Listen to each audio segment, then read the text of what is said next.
If this marriage fails, Princess, neither of our fleets will live long enough to blame the other. Commander Elias Vance said it quietly, almost gently, while beyond the cathedral glass 2 armadas hung less than 20 miles apart with enough firepower between them to turn the moon below into glowing dust. Princess Seralyth Vane did not look at him. She watched the warships instead. Valorian cruisers burned silver against the black, their narrow hulls arranged around the orbital palace like ceremonial blades. Across the void waited the Terran fleet, darker, heavier, inelegant by Valorian standards. Human ships always looked as though someone had built them expecting the universe to hit back. Maybe that was appropriate. For 11 years it had. Inside the Hall of Accord, artificial gravity hummed beneath Elias's polished boots. Cold blue light spilled from crystalline arches 3 stories overhead. Hundreds of diplomats stood in perfect silence, separated into 2 halves by a strip of white stone. Humans on one side, Valorians on the other. Nobody crossed it. Not even now. Seralyth finally turned toward the man she was about to marry. Elias was taller than she had expected, broad-shouldered beneath a plain black Terran dress uniform, with no ceremonial blade and almost no decoration except 3 small service ribbons. His hands rested loosely at his sides. Too loosely, she thought. Everyone else in the chamber carried tension somewhere. In their shoulders, their breathing, their eyes. Elias seemed to have placed his somewhere no one could see. Are humans always this calm at their own weddings? She asked. His mouth moved by half an inch. I'll let you know after this one. Seralyth almost smiled. Almost. A low vibration passed through the floor. Several Valorian nobles glanced upward. Elias didn't. He tilted his head slightly, listening. Thruster correction, he murmured. Terran destroyer holding formation. You can identify a ship maneuver through the floor? Old habit. That answer bothered her more than boasting would have. The ceremony began. Their governments had spent 14 months designing it, and 11 years creating the graves that made it necessary. Seralyth stepped forward when summoned. Elias matched her pace. They stopped on opposite sides of the white line. For one breath, neither crossed. Seralyth could hear the ventilation system whispering through the hall. She could hear fabric shift among the diplomats. She could even hear her own pulse. Then Elias stepped over first. No applause followed. He simply offered his hand. Not like a conqueror. Not like a man claiming a princess. Just an open palm waiting for her choice. Seralyth stared at it. Behind him stood humanity. Behind her stood an empire that had taught her since childhood never to yield ground. Outside, thousands of weapons waited for someone to make the wrong decision. She placed her hand in his. His fingers closed carefully around hers. Warm. Steady. Human. Somewhere beyond the glass, a Valorian battleship adjusted position. Terran targeting arrays silently followed it. Seralyth saw the movement and stiffened. Elias felt it. Don't look at the guns, he whispered. Why? Because everyone else is.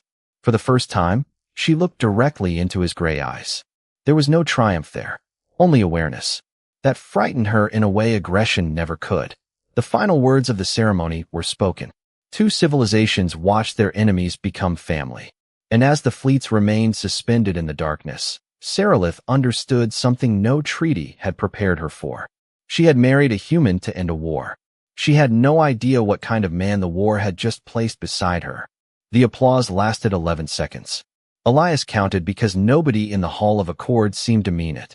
By the time the final ceremonial note faded beneath the crystalline ceiling, Princess Seralyth had already released his hand and returned to the posture expected of a Valorian heir, shoulders straight, chin level, expression unreadable. An honor guard escorted them from the chamber into a corridor overlooking the moon of Nerith. Starlight washed the polished floor in pale silver. Behind the transparent wall, Terran and Valorian ships maintained their careful separation, each vessel drifting inside invisible boundaries negotiated down to the mile. Elias walked beside Seralyth while 6 royal guards followed 12 feet behind. They expected you to bow, she said. Elias glanced at her. I did bow. 3 degrees. 4. Her golden eyes narrowed. Our lowest acceptable diplomatic bow is 12. Then somebody should have included that in the briefing. It was included. Elias considered this. Then somebody should have made the briefing shorter. One guard made a sound suspiciously close to a cough. Seralyth kept walking, but the corner of her mouth tightened. They entered the reception gallery, where nobles from both civilizations waited beneath floating spheres of amber light. The air smelled faintly of mineral incense and hot circuitry. Elias immediately noticed how the room arranged itself around Seralyth. Valorians approached her carefully, never blocking her path. Humans watched her with the cautious interest usually reserved for unfamiliar machinery. Both groups studied Elias differently. They looked through him. That was intentional. The marriage agreement had required a human officer with no political dynasty, no command authority over a fleet, and no claim that could complicate Valorian succession. Elias Vance had been presented as the safest solution, useful enough to represent Earth, unimportant enough to control. Lord Marries, a silver-haired Valorian noble wearing the dark blue mantle of the Crown Council, approached with 2 attendants. He bowed deeply to Seralyth and barely inclined his head toward Elias. "Your Highness, the Empire recognizes your sacrifice." Seralyth went still. Elias heard the word for what it was. Not marriage. Sacrifice. Marries turned toward him. "Commander Vance, your species should appreciate the extraordinary privilege granted today." Elias picked up a glass of water from a passing service tray. "I appreciate the peace. Of course, you understand that your position carries no authority within the crown." "Perfectly. No command over Valorian forces." "Correct. No independent diplomatic standing." Elias took a sip. "That certainly saves meetings." Marries studied him, irritated by the absence of irritation. "Then we understand each other." "Not yet." Elias set the glass down. "But we have time." The noble departed without another word. Seralyth waited until he was beyond hearing distance. "He insulted you." "Yes." "You allowed it." "Also yes." She turned fully toward him. "Why?" Elias looked past her toward the transparent wall. A Valorian cruiser was rotating slowly against the stars while a Terran destroyer adjusted to maintain the agreed distance. "Because Lord Marries wanted me angry." Giving someone exactly what they want is usually a poor opening move. Something changed in her expression. Not warmth. Recalculation. Before she could answer, a Terran diplomatic officer approached and quietly informed Elias that his personal quarters had been assigned in the Eastern Residential Wing, separated from the princess by royal security protocol. Seralyth frowned. "That was not my order." The officer hesitated. Elias noticed the royal guards exchange glances. Then Seralyth looked toward Marries across the gallery and understood.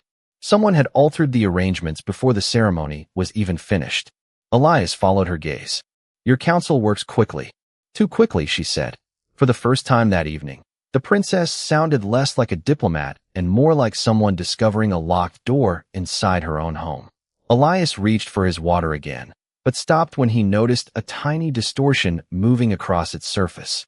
3 evenly spaced ripples. Then another 3. Not footsteps. Not engines.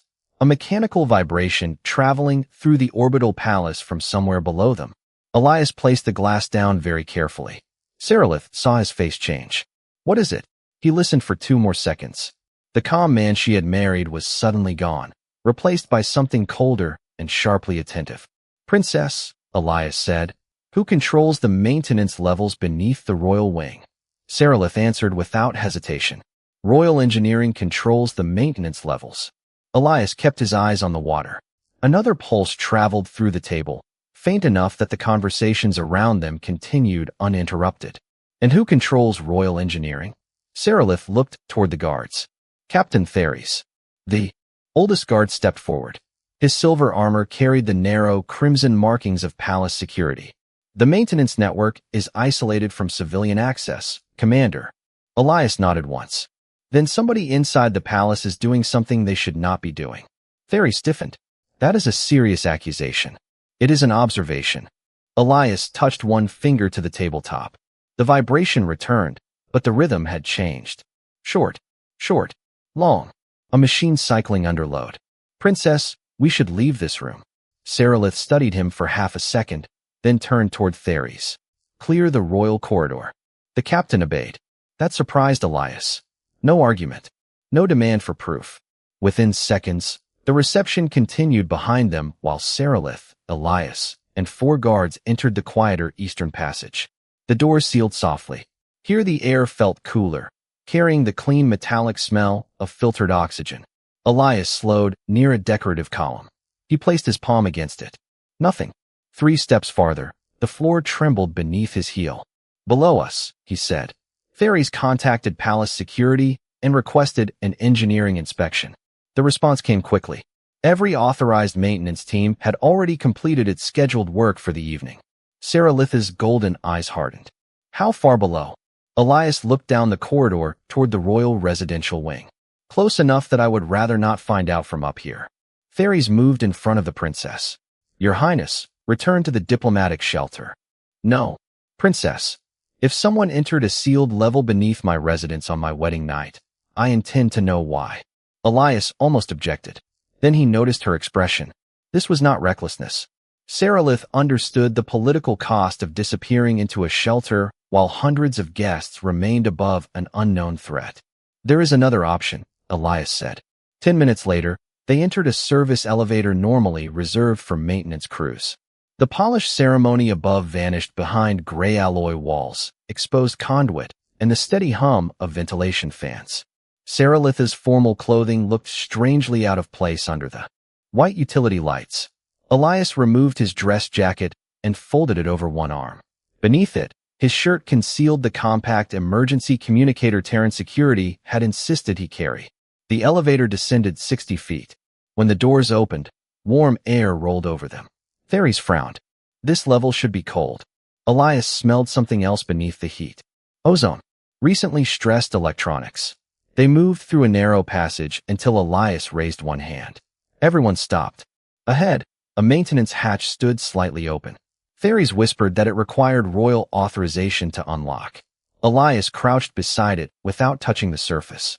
A thin fiber, no wider than fishing line, ran from the hatch into a ventilation seam.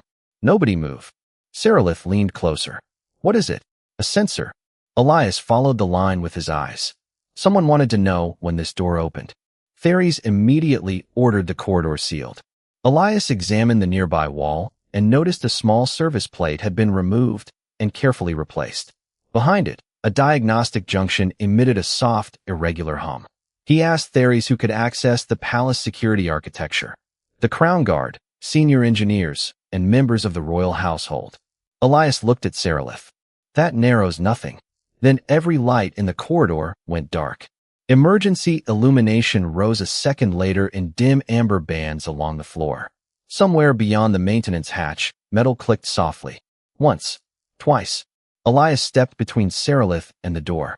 The hatch slid open. A figure in an engineering uniform stood beyond it, hands empty, face hidden behind a maintenance respirator. Theres demanded identification. The stranger did not answer. Instead, the figure looked directly at Seralyth and spoke one quiet sentence. Your Highness, you were never supposed to survive the peace. The stranger moved first, but Elias did not reach for a weapon. He reached for the wall. His palm struck the emergency control beside the hatch, and the maintenance door dropped between them with a heavy metallic thud. A sharp hiss followed as the stranger tried to force it back open from the other side. Move, Elias said. Theres guided Seralyth toward the elevator while the other guards formed a barrier behind her. Elias remained beside the sealed hatch, listening. No pounding. No shouted threats. Only a faint mechanical whine climbing steadily in pitch. His eyes shifted toward the ventilation seam. Stop. Seralyth froze 3 steps from the elevator. Elias crossed the corridor and pressed his fingers near an air vent. Warm air flowed across his skin. Too warm. They are overriding environmental controls. Theres reached for his communicator. Security is not responding. Then we stop relying on security. Elias pulled off his formal jacket and wedged it against the vent. He pointed toward the opposite wall. Captain, where does that service passage lead? Coolant distribution. Good. Open it. Theres hesitated. That route is not secure. Neither is this one. Seralyth gave the order. A guard released the manual latch, exposing a narrow service tunnel crowded with insulated pipes. Elias sent Seralyth through first. The princess glanced back at him. You are giving orders to my crown guard. You can complain when breathing becomes optional. That earned him no smile this time, but she climbed inside. Elias followed last and pulled the panel closed. The tunnel was barely 4 feet high. Blue utility lamps glowed every 20 feet, throwing long shadows across silver pipes. Behind them, something struck the corridor hatch. Elias ignored it. He counted intersections instead. At the third junction, he stopped beneath a coolant manifold. "Captain, can this system be vented locally?" Theris nodded. "For maintenance." "Do it." Seralyth understood before her guard did. "You want to make the corridor unusable." Temporarily. Theris opened the manual valve. Cold vapor rushed through the adjacent service lines with a deep rushing sound. Elias directed the flow toward the maintenance corridor, flooding it with harmless coolant mist and forcing whoever was pursuing them to retreat without a shot being fired. Minutes later, Palace security finally restored communications. The stranger had been detained near a secondary access shaft after abandoning the respirator and engineering uniform. No one had been injured. Seralyth stared at Elias as they emerged into a secured utility chamber. "You could have attacked him." "Yes. You chose not to." Elias wiped condensation from his sleeve. "I needed him conscious." Theris received the preliminary identification and went silent. Seralyth noticed. "Captain." His face tightened. "The suspect is Valorian. Male. Royal engineering credentials are authentic." Seralyth's expression cooled. "Who authorized his access?" Theris checked again, as though hoping the answer might change. The authorization originated from the Crown Council.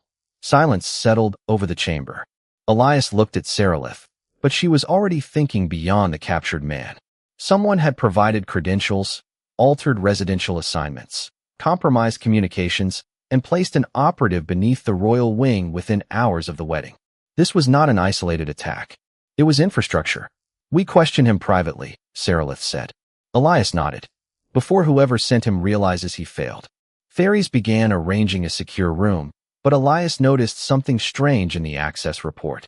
The captured engineer had entered the maintenance level nearly 6 hours before the ceremony. Yet the vibration Elias detected had started only minutes after the marriage became official. He asked Theris what machinery had activated at that exact time. The captain searched the engineering records, then slowly raised his eyes. "None." Elias looked toward the pipes beneath their feet. The vibration came again. 3 pulses, followed by 3 more, traveling upward from somewhere much deeper inside the station. Seralyth heard it now. Elias watched the condensation tremble along a metal valve. "The man we captured was not causing that," he said. "He was waiting for it." The vibration stopped after 9 pulses. Elias waited for a 10th that never came. The sudden stillness felt worse. Seralyth ordered Theris to isolate the captured engineer and restrict knowledge of the arrest to the 4 guards in the chamber. "No Crown Council notification," she said. Theris hesitated. "That violates palace procedure." "Palace procedure gave someone access beneath my residence." Theris bowed his head. "Understood." Elias watched Seralyth as the guards departed. Minutes earlier, she had been a ceremonial bride surrounded by diplomats. Now her voice carried the cold precision of command. She noticed him studying her. "What?" "Nothing.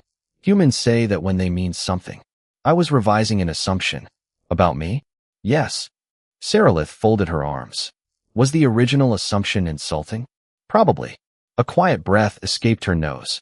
Not quite laughter. The moment vanished when Elias crossed to the utility junction. The vibration had traveled through structural supports rather than active machinery. He asked for architectural records of the orbital palace. Seralyth granted him access from a secure engineering console, but the available plans showed nothing beneath their level except shielding, power conduits, and the station's gravitational core nearly 300 feet below. Elias studied the layout without touching the controls. "There is empty space here." Seralyth stepped closer. "That is structural reinforcement." "No. Reinforcement would transfer load through the outer frame. This section interrupts it." He pointed to the geometry. Something was removed from the public plans. Her gaze sharpened. "You read Valorian engineering schematics?" "I read shapes." "That is not an answer. It is the useful part of one." Before she could press him, Theris returned. The captured engineer had refused formal questioning, but he had requested to speak with Elias alone. Seralyth immediately rejected the condition. Elias did not. They entered a small security room 10 minutes later.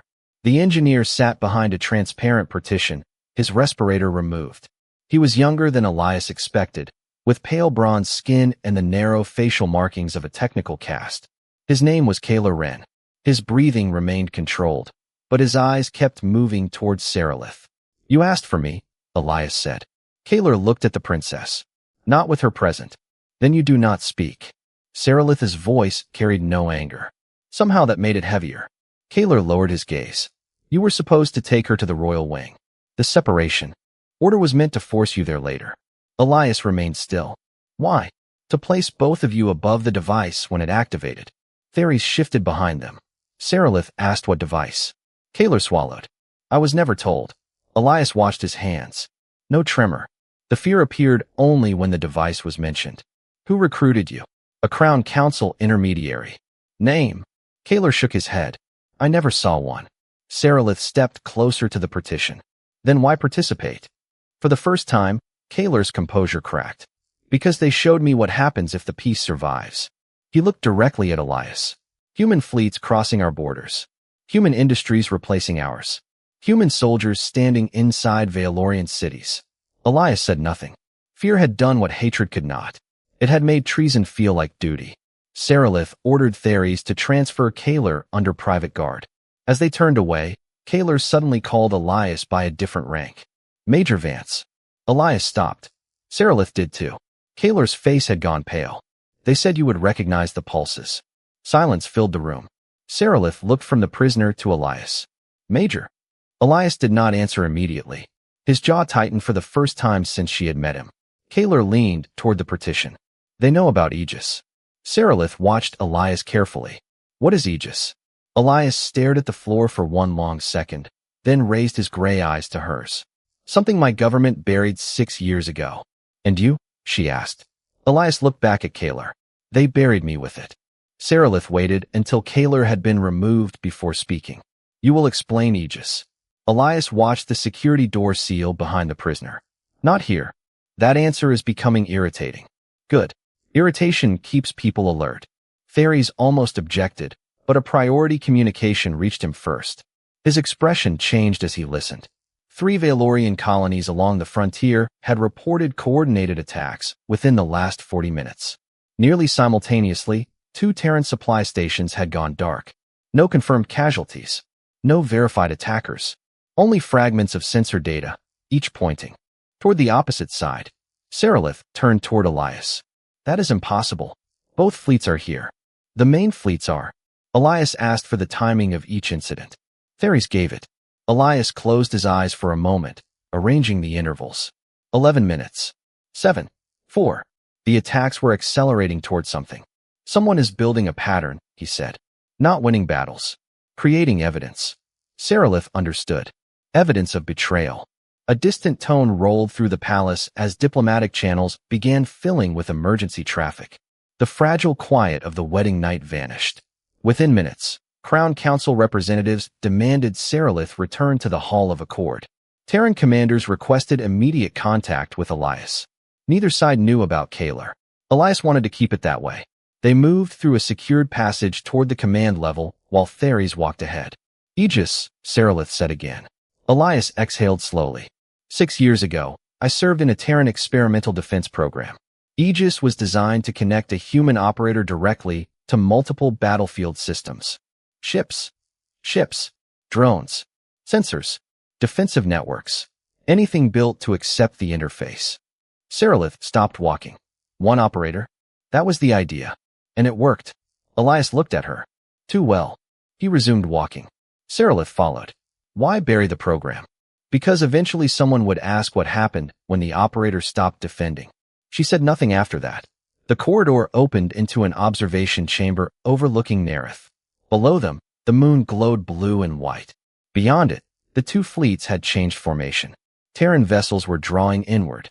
Valorian cruisers were matching them. Defensive movements. Reasonable movements. Terrifying movements when mirrored by an enemy. Elias felt the old mathematics returning to him. Distances. Acceleration. Firing arcs. Reaction times. He hated how familiar it felt.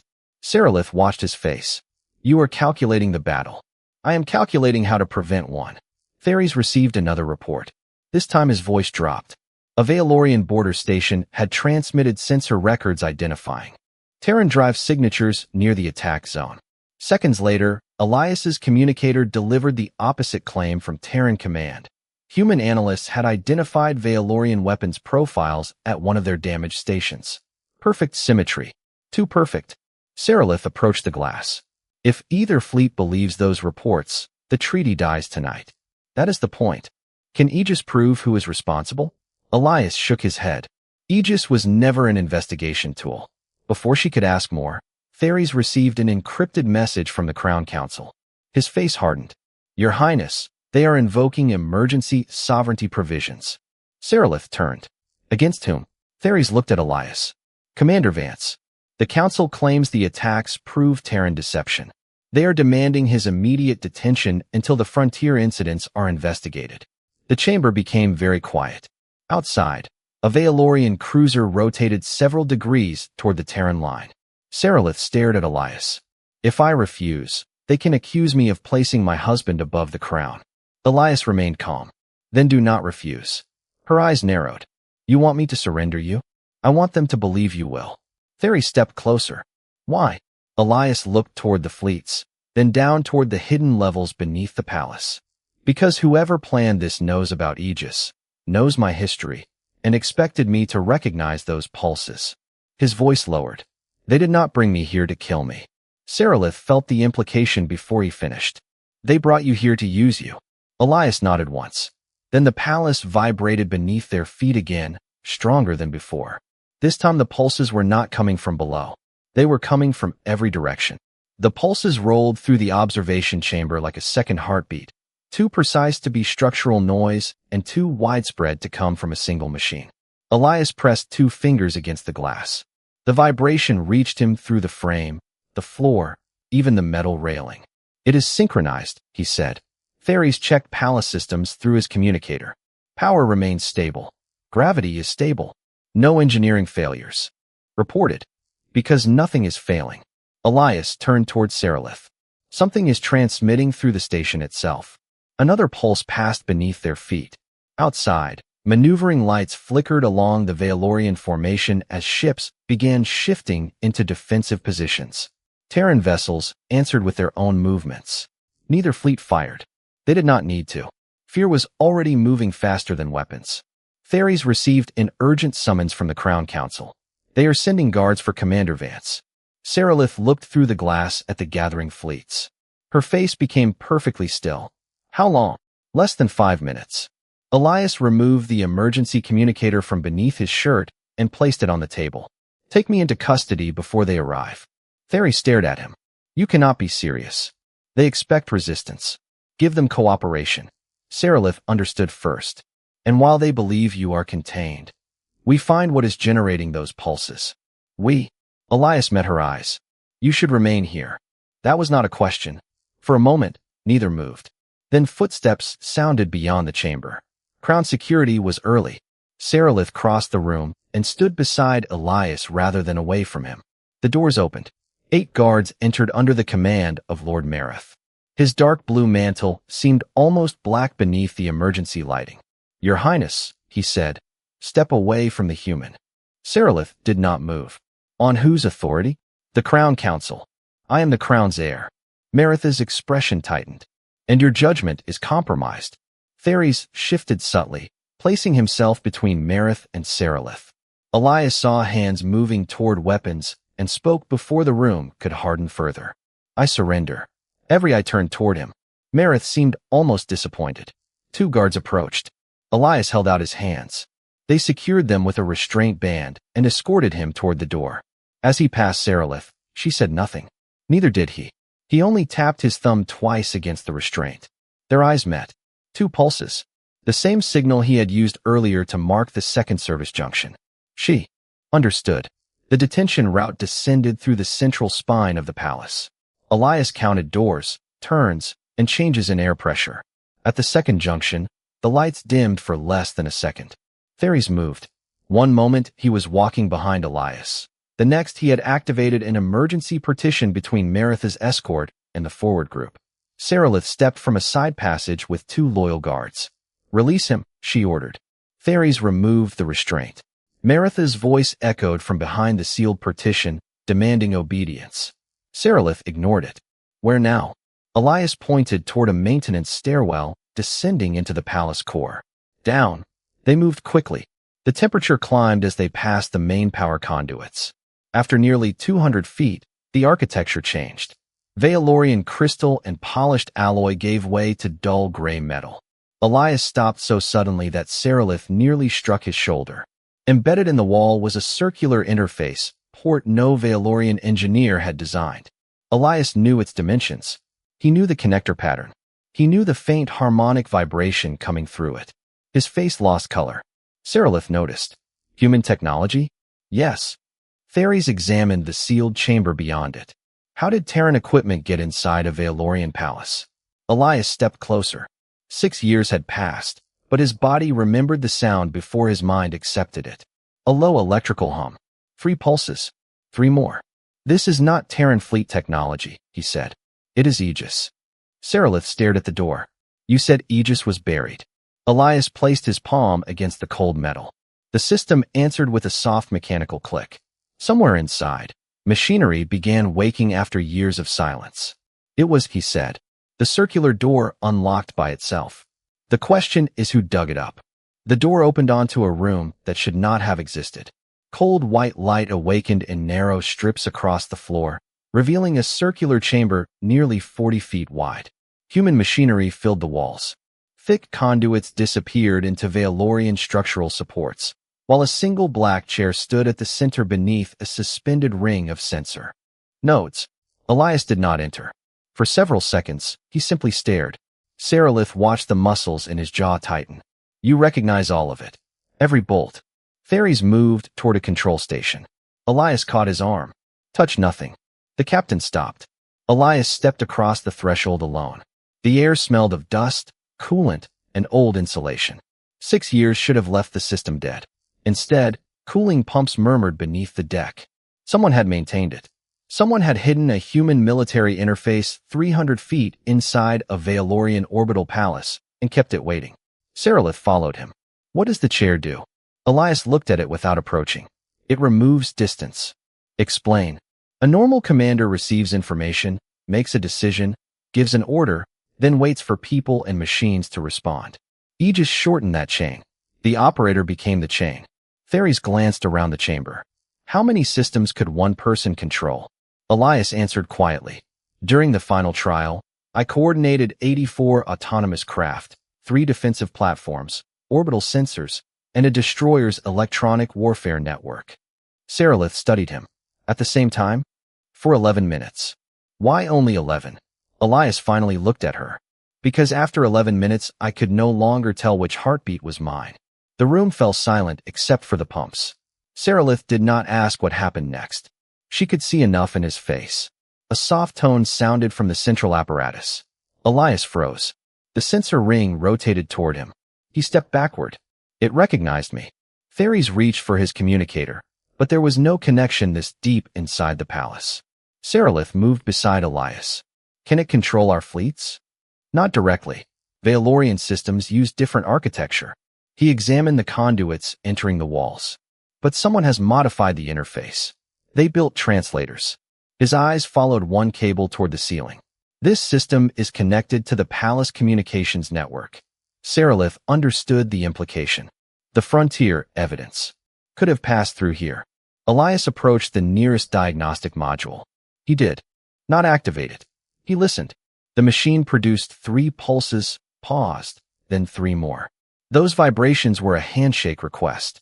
For you. For an authorized Aegis operator. Theres looked toward the chair. Then whoever installed this expected you to activate it. Yes. A heavier sound came from behind them.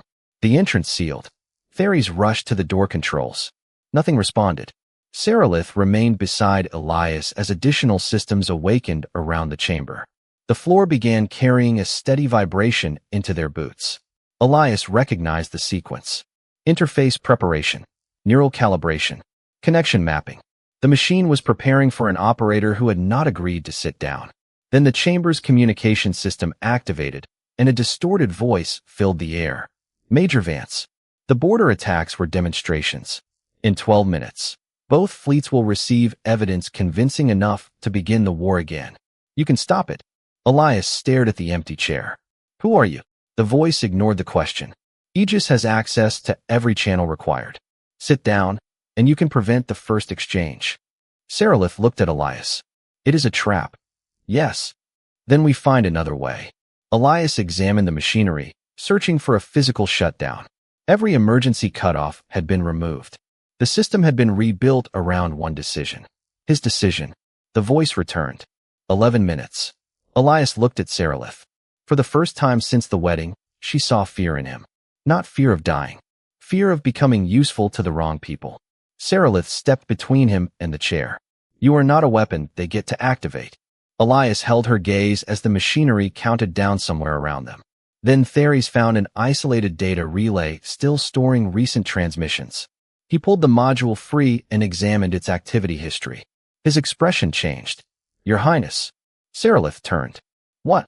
Theres looked from the relay to Elias. The false attack records were transmitted through this chamber, but they did not originate here. Elias took the module. The routing trail pointed beyond both Terran and Valorian networks, toward a signal source hidden outside Nerith's recognized military space. He stared at the coordinates. There is a third fleet out there. The coordinates lay nearly 4,000 miles beyond the recognized security perimeter, inside a region both fleets had dismissed as empty space. Elias studied the routing trail again. The signal had bounced through civilian relays, abandoned navigation beacons, and old military satellites before reaching the hidden Aegis chamber. Whoever designed the path understood both civilizations well enough to make each blame the other. Can we send this evidence to the fleets? Seralyth asked. Theres shook his head. Not from here.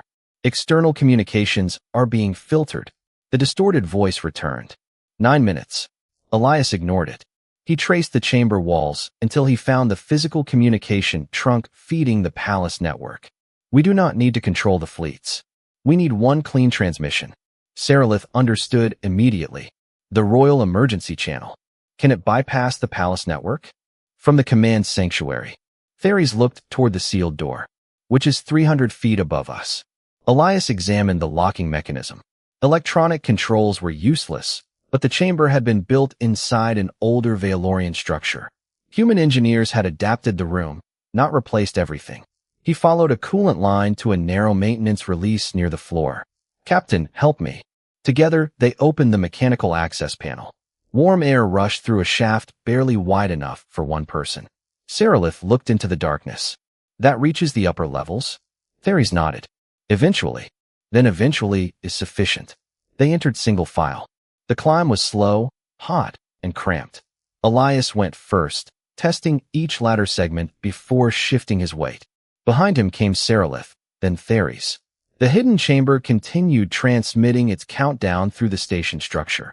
Each pulse climbing the metal around them like a clock they could feel through their hands. At the upper junction, Elias forced open another service panel. They emerged into the command sanctuary less than 6 minutes later. 2 royal technicians stared at them in disbelief. Seralyth did not waste time explaining. She ordered an immediate broadcast to both fleets and transmitted the routing evidence Theres had recovered. For 7 seconds, nothing happened. Then confirmation arrived from the Terran flagship. The Valorian command vessel acknowledged moments later. Analysts on both sides began verifying the coordinates. Elias watched through the sanctuary window as the formations outside stopped tightening. The distance between warships remained unchanged, but weapons tracking ceased escalating. One clean transmission had purchased them time. Then Terran long-range sensors detected movement at the coordinates. Not one vessel. Hundreds. Shapes emerged from thermal concealment, spreading across the darkness beyond Nerith. Their hulls carried no recognized insignia. Their engines matched neither Terran nor Valorian design. Seralyth stood beside Elias as the scale became clear. They were waiting for us to attack each other. Yes. And now they know we found them. The answer came almost immediately. The unidentified fleet accelerated toward Nerith. Theres received estimates from Royal Tactical Command.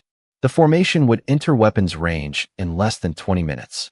Valorian admirals requested authorization to engage. Terran commanders demanded identification first. The old mistrust had not disappeared. It had merely changed direction. Seralyth opened a channel to both command staffs. No one fires without joint authorization. A Valorian admiral protested. A Terran officer objected seconds later. Elias listened to both sides argue while the unknown armada continued closing. Then he noticed something that made his stomach tighten. The approaching ships were not targeting either fleet. Their trajectories converged on the orbital palace. On them. Seralyth. She heard the change in his voice. Elias pointed toward the tactical projection. They are not here to restart the war anymore. Theres looked at the converging paths. Then what do they want? Elias thought of the hidden chamber. The stolen Aegis technology. The elaborate effort to bring him to Nerith. The answer arrived with terrible clarity. They want the interface. A new signal reached the sanctuary from the approaching armada, narrow and encrypted, addressed to Elias alone. The palace translated the audio automatically. Major Vance, return to Aegis and connect. Do that, and Nerith remains untouched. Seralyth turned toward him. Elias stared at the advancing fleet. The trap had changed. It was no longer asking him to save the peace. It was asking him to choose what he was willing to become to preserve it. Seralyth muted the incoming channel before the voice could repeat its demand. No. Elias looked at her. That decision may not be yours. They are threatening my world, my people, and both fleets to force you into that machine. It is exactly my decision. Beyond the sanctuary glass, the unidentified armada continued closing. Tactical officers reported that its ships were spreading into a containment formation around Nerith. No weapons had fired, yet every movement reduced the defenders' options. Elias watched the geometry tighten. They know we will hesitate, he said. Terrans will not fire without confirming hostile intent. Valorians will not coordinate fully with Terrans because the treaty is hours old. Whoever planned this built their strategy around our restraint. Seralyth studied him. Can we use that against them? Elias turned toward the tactical projection. Maybe. He asked both fleets to transmit navigation telemetry, defensive drone frequencies, sensor architecture, and electronic warfare protocols to the palace. The response was immediate resistance. Terran Command called the information classified. A Valorian admiral refused to expose royal defense systems to a human officer. Elias listened without interruption. Then he said, in 15 minutes, secrecy will be the least valuable thing any of us owns. Silence followed. Seralyth stepped beside the communication station. Release the Valorian data. The admiral protested. That is a royal order. Terran Command yielded seconds later. Streams of tactical information began reaching the sanctuary. Elias studied the patterns, searching for compatibility. Aegis had originally been built around Terran architecture, but the hidden chamber below had been modified with translation layers capable of interpreting Valorian systems. Whoever reconstructed it had solved the problem humanity abandoned 6 years earlier. Seralyth saw the realization in his face. They improved it. They removed the barriers between networks. Meaning, Elias looked toward the floor. If I connect now, Aegis may not see a Terran fleet and a Valorian fleet. It may see one battlefield. Theres went still. Under one operator. Elias nodded. The implications settled over the sanctuary. Hundreds of ships. Thousands of drones. Planetary defenses. Sensors stretching across millions of miles. Seralyth moved closer. What happened during your final trial? Elias remained silent for several seconds. Then he answered because she had earned the truth. The system predicted an incoming attack faster than command could respond. I redirected every available defense asset without waiting for authorization. I prevented the strike. Then why shut Aegis down? Because afterward I realized I could have redirected those same assets anywhere. His voice stayed level, but his hands had tightened. One human being had been given more military authority than any government should trust to one mind. Seralyth understood now. Humanity had not buried Aegis because it failed. Humanity had buried it because it succeeded. A warning sounded through the sanctuary, translated into spoken updates by the tactical staff. The unknown fleet had crossed the final defensive boundary. 12 minutes remained before interception became unavoidable. Then the enemy transmitted again. This time the message was not private. Every Terran and Valorian ship received it. Deliver Elias Vance to the Aegis interface. or Nerith will be isolated until both governments surrender control of their fleets. The sanctuary erupted with overlapping voices. Seralyth silenced them with one command. Elias stared at the tactical projection. Hundreds of hostile vessels. Two allied fleets that still barely trusted each other.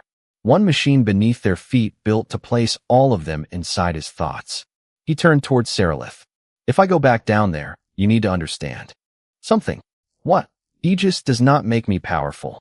His gray eyes settled on hers. It removes everyone who normally tells me no. Seralyth held his gaze.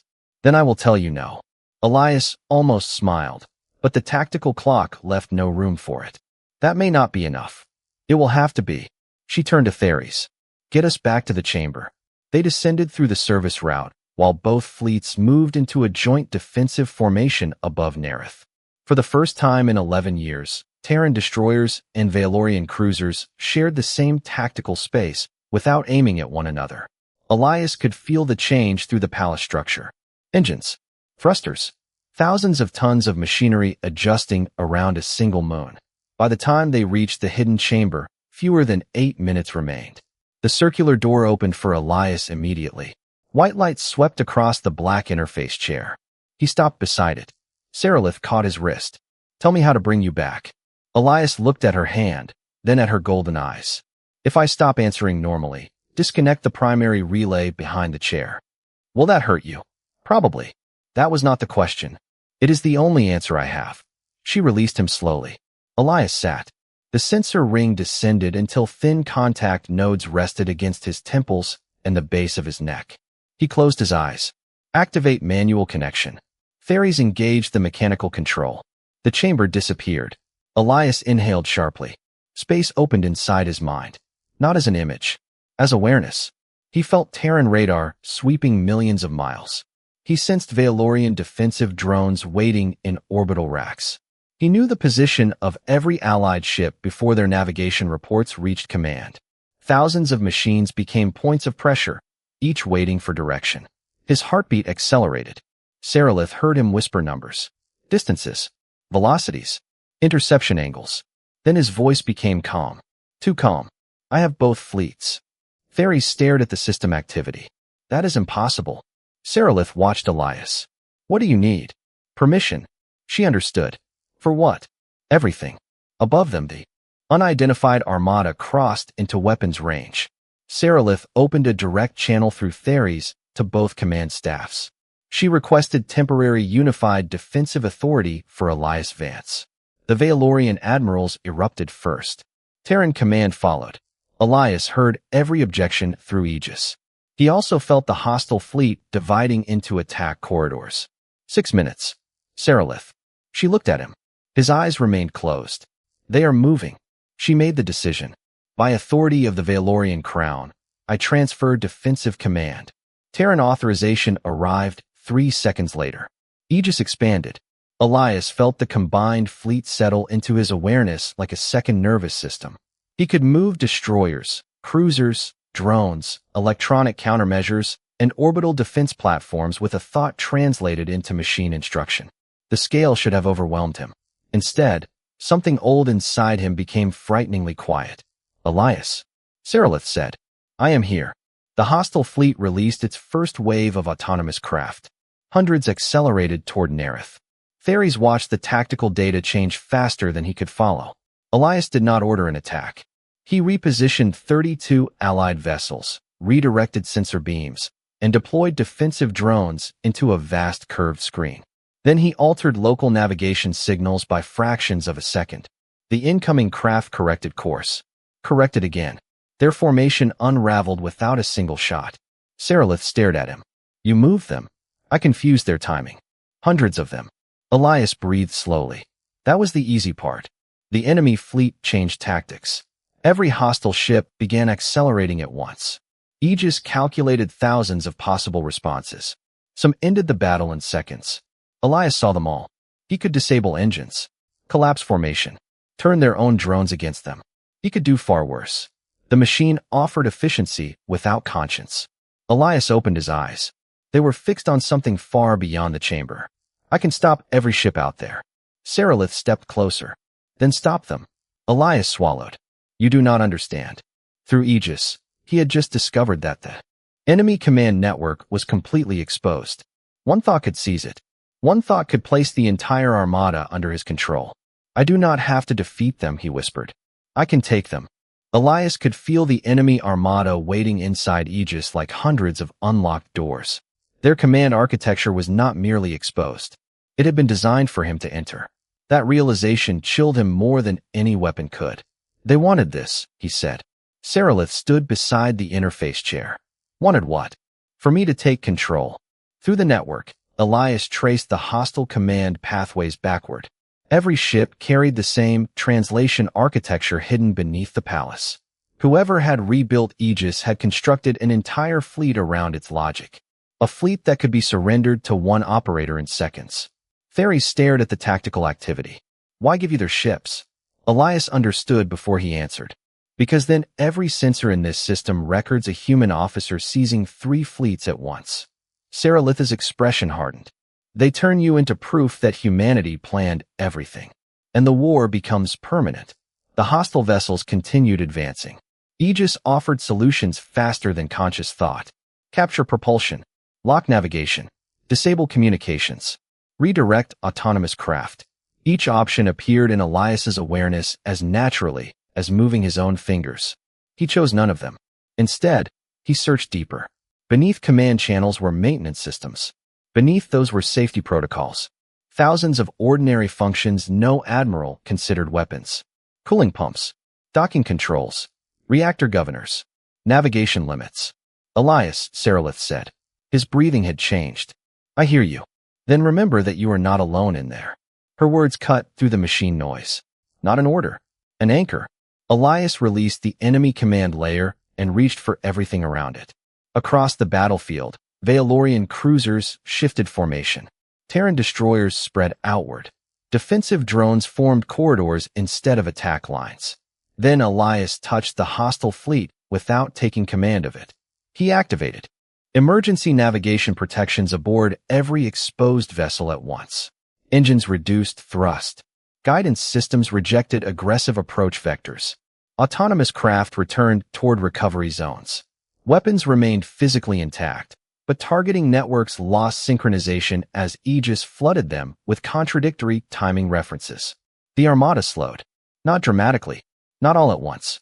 One ship, then 20, then 100. Across Nerith's sky, an invasion became a traffic jam. Theres whispered, "They are stopping." Elias was not finished.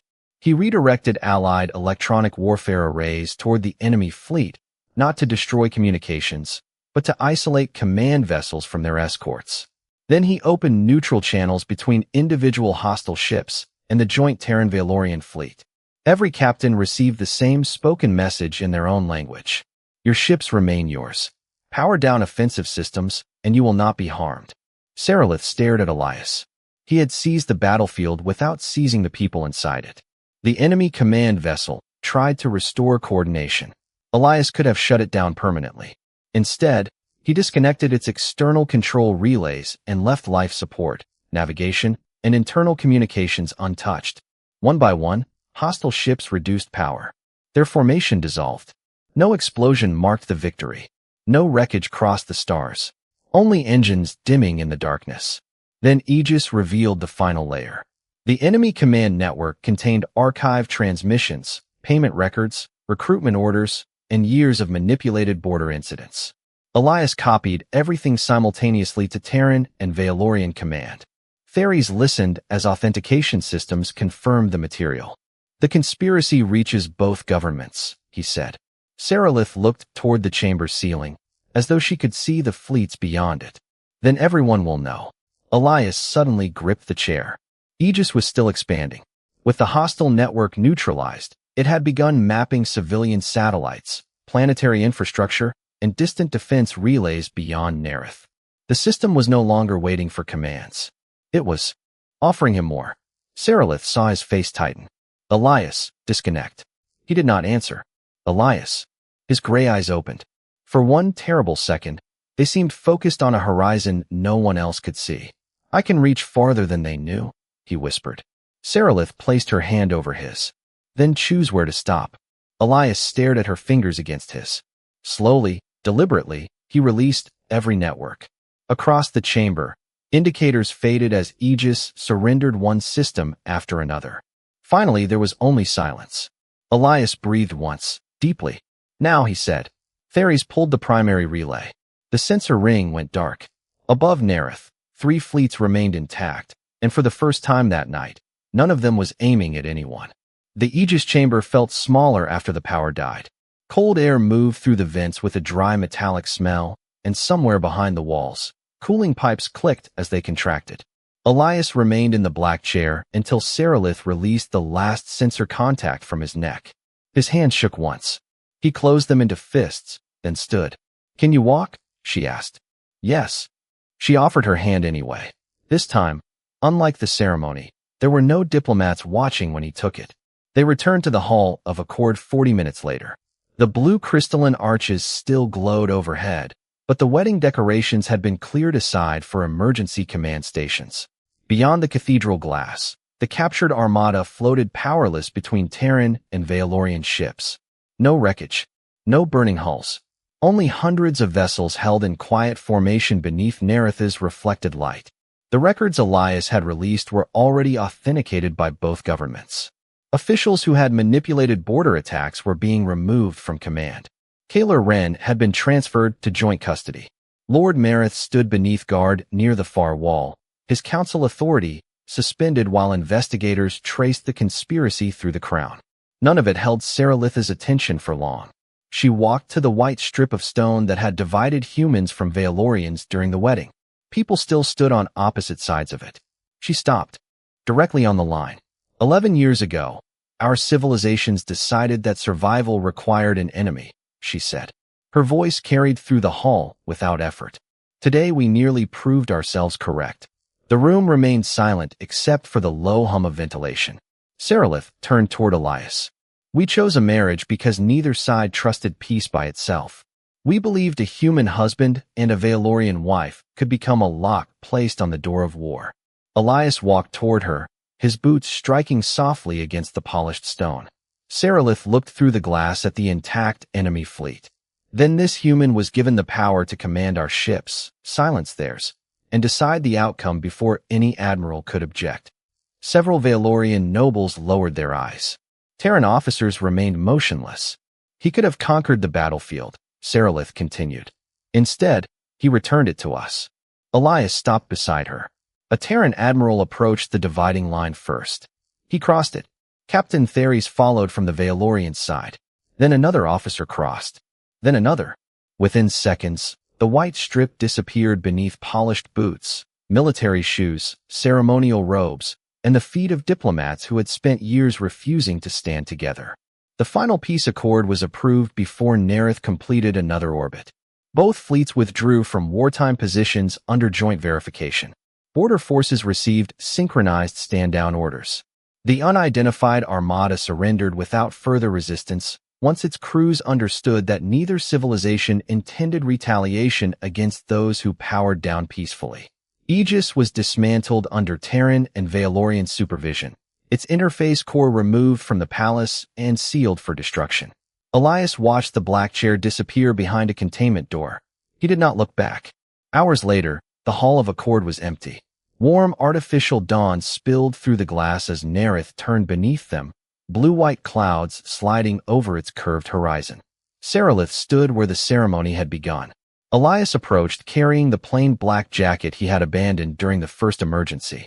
"Commander Vance," she said. "Princess, the political purpose of our marriage has been fulfilled." Elias nodded. "The war is over." She stepped closer. "Which means neither government requires us to remain married." He looked at her for a long moment. "Is that what you want?" Seralyth extended her hand, palm open, exactly as his had been hours earlier. No council, no fleets demanding anything, no treaty waiting on the answer. "This time," she said, "I would prefer to choose." Elias placed his hand in hers. Outside, Terran and Valorian ships departed Seralyth side by side, their weapons quiet beneath the morning light.